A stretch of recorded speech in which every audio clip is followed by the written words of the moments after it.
आज हम लोग भूगोल में जो अध्याय 6 प्राकृतिक वनस्पत एवं वन्य जीवन, जिसको हम लोग दो हेडिंग्स लेकर के पढ़ रहे थे, आज उसी के क्रम में भूमध्य सागरीय वनस्पत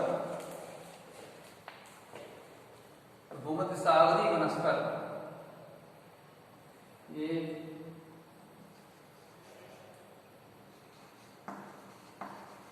भूमध्य सागरीय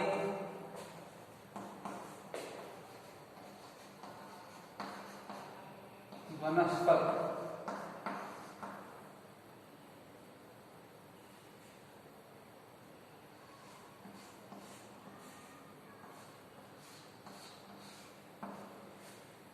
जैसा कि इसके नाम से हम समझते हैं कि भूमध्य सागरीय, भू और मध्य सागरीय वनस्पत। भूमध्य इसको कहते हैं विषुवत वृत्त, अर्थात ग्लोब के जो पृथ्वी के बीचों बीच भाग से विषुवत वृत्त खींचते हैं, कोई लाइन खींचते हैं। आप देखे होंगे ये कोई लाइन हम खींचते हैं तो ये क्या है, ये भूमध्य, ये जो हमारा ग्लोब है, जो हमारी पृथ्वी है, इस पृथ्वी के मध्य से हम खींचते हैं रेखा, तो भूमध्य ये रेखा हो जाएगा।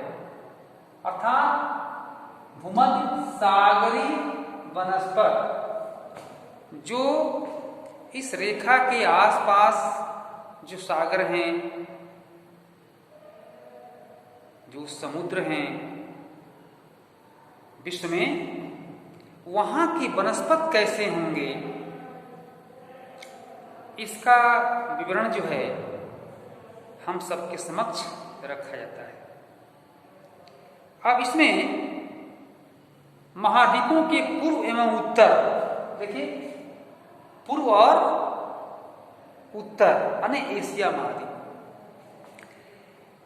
किनारों के अधिकांश भाग शीतोष्ण सदाबहार वन एवं पर्णपाती पेड़ों से ढके हैं। पर्णपाती पेड़ों से ढके हैं।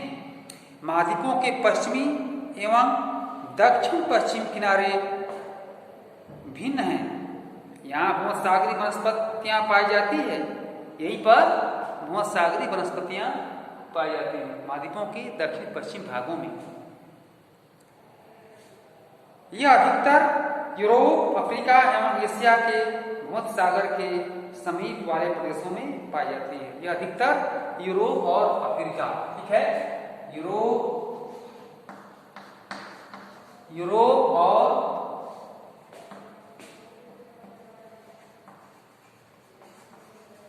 अफ्रीका और एशिया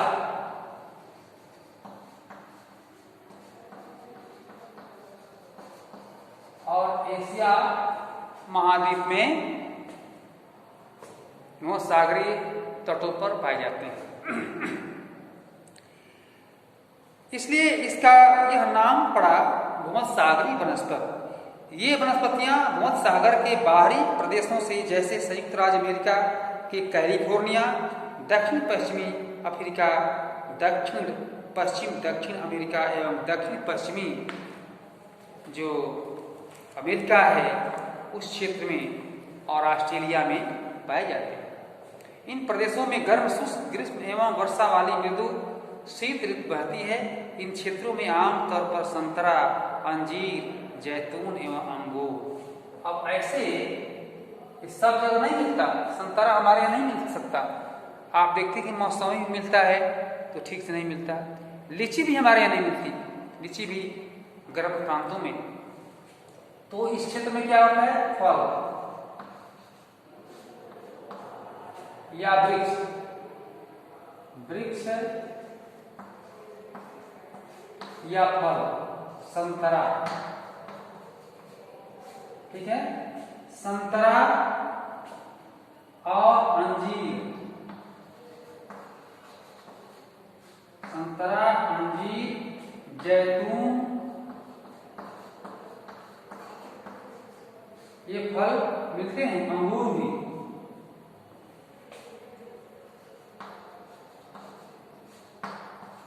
अंगूर ETCR। ये वन जो है अपने आप में विचित्र है। देश का सर्वाधिक फल इन क्षेत्रों से प्राप्त होता है और विभिन्न प्रांतों में यहाँ से फल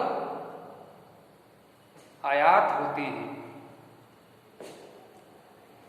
कृषि करने के लिए यहाँ की प्राकृतिक वनस्पति को हटा दिया जाए और यहाँ वन्य जीवन कम है, तो हम देखते हैं कि यहाँ कृषि जो है पेड़ पौधों पर आधारित कृषि अर्थात बागवानी को लगाना, पेड़ पौधों की प्रधानता देना, यह भूमध्य सागरीय प्रदेश का जो वनस्पति है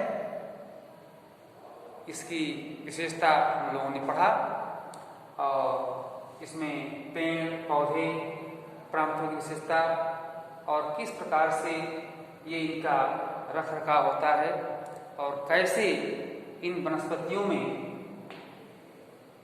फल प्राप्त होते हैं, इसको हम लोगों ने पढ़ा। अब आगे पढ़ेंगे पांचवा, चौथा है पांचवा पढ़ेंगे शंकुधारी वन।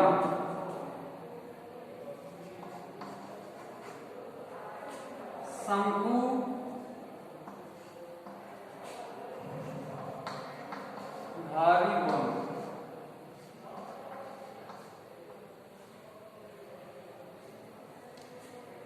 ये वनस्पति जो है की विशेषता है कि इनकी पत्तियां, आप लोग शंकुआकार पढ़े होंगे गणित में या आगे पढ़ने को मिलेगा कि ये शंकुआकार, जैसे आप देखते हैं शंकुआ यह है इस प्रकार के तीन टाइप से, इस प्रकार के ये वनस्पति जो हैं ये यहाँ उगते हैं। शंकुआकार वनस्पति जिनकी ऊपरी सीमा नुकीले होते हैं, ये वनस्पति जो है उत्तरी गोलार्ध, आप देखिए उत्तरी गोलार्ध,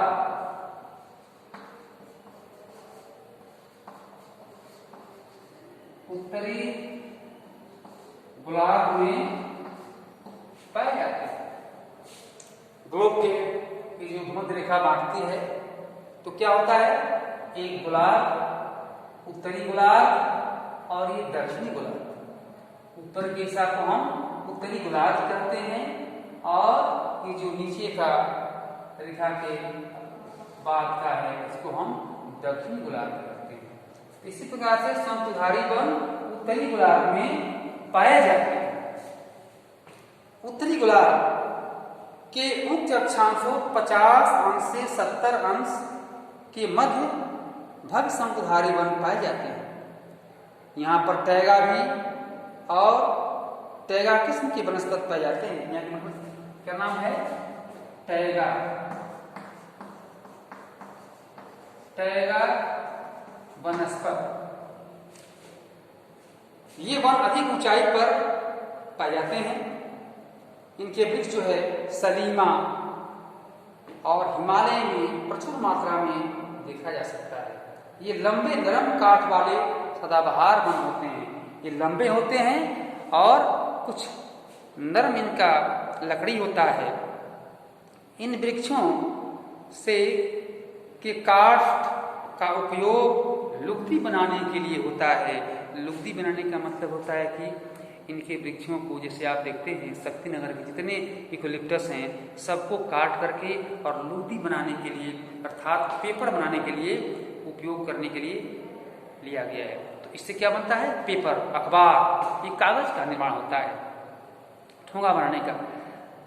और ये नरम काठ वाले सदाबहार वृक्ष होते हैं। इनके समान अखबारी कागज बनाने में काम आता है। नरम काठ का उपयोग माचिस एवं पैकिंग के लिए भी काम में आता है। हम देखते हैं कि यह वनस्पति हमारे देश में इतने भव्य रूप से नहीं है, परंतु कुछ प्रांतों में इन वनस्पतियों का विशेष महत्व है।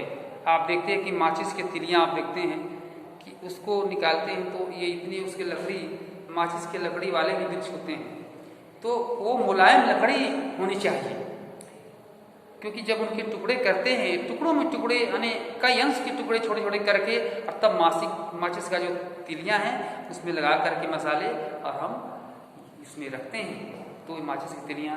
इस प्रकार से हम देखते हैं कि वास्तव में ये प्राकृतिक वनस्पति के अंतर्गत भूमध्यसागरीय वनस्पति, शंकुधारी वन, ये दोनों प्रकार के वनस्पति हमारे मानवीय जीवन को कैसे प्रभावित करते हैं और इनसे किस प्रकार का सहयोग और जो है ये लाभ हमारे देश को प्राप्त होता है, यह भूगोल के अंतर्गत हम लोगों ने पढ़ा।